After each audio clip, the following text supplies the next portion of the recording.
Donc, ça veut dire que tôt ce matin, aux environs de 10 heures, le gars, comment s'appelle le gars? Celui qui a commis le crime. Oui, celui qui a commis le crime. On appelle Sam. Sam. Sam Kodo. Sam. On l'appelle pratiquement Sam.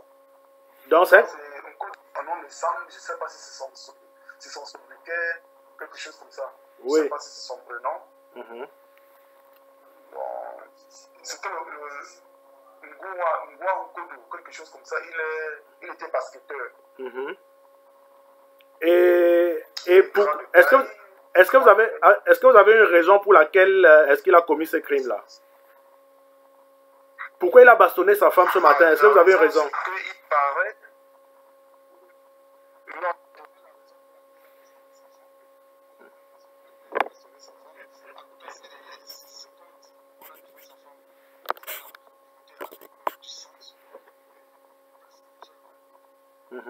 Et voilà, il se pourrait que si c'est le frère de la femme, c'est ce qui voulait intervenir. C'est donc par rapport à ça que, avec la colère, peut-être qu'il a poussé sans vouloir, je ne sais pas. Et voilà, donc il est sorti du quatrième. Oui. Il est tombé. Donc c'était une bousculade violente.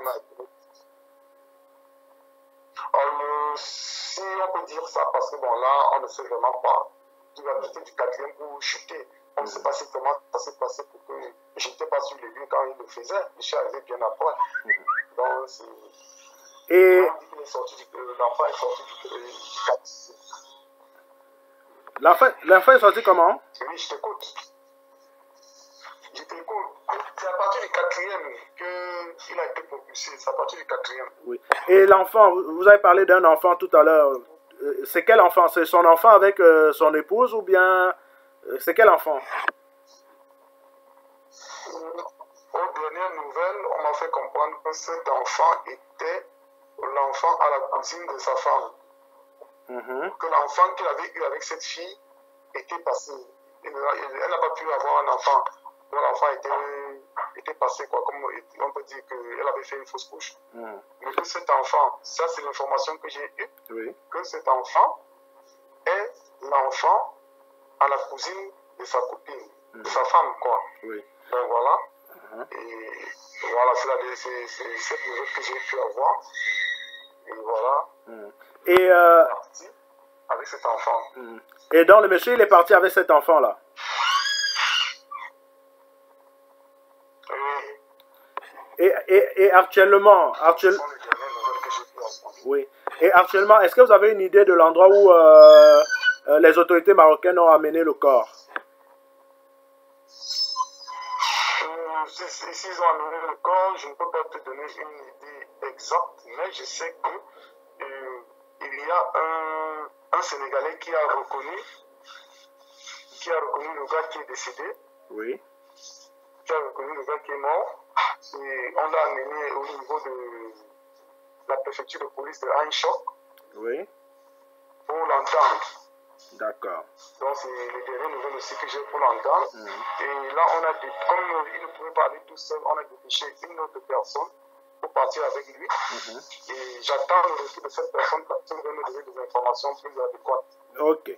Alors, justement, il y a une question que je ne vous ai pas posée, c'était de savoir quelle était la nationalité de la fille, de la femme de ce Camerounais. Elle est de quelle nationalité? Elle est de nationalité sénégalaise. Ah, donc c'est un couple camerounais et sénégalaise. Oui, c'est un couple mixte. D'accord. Donc, actuellement, voilà, donc, ok, donc merci d'avoir, est-ce que vous avez des noms, par exemple la dame, est-ce que vous avez son nom, et justement actuellement, la dame, elle se trouve où actuellement? Est-ce que vous avez une idée?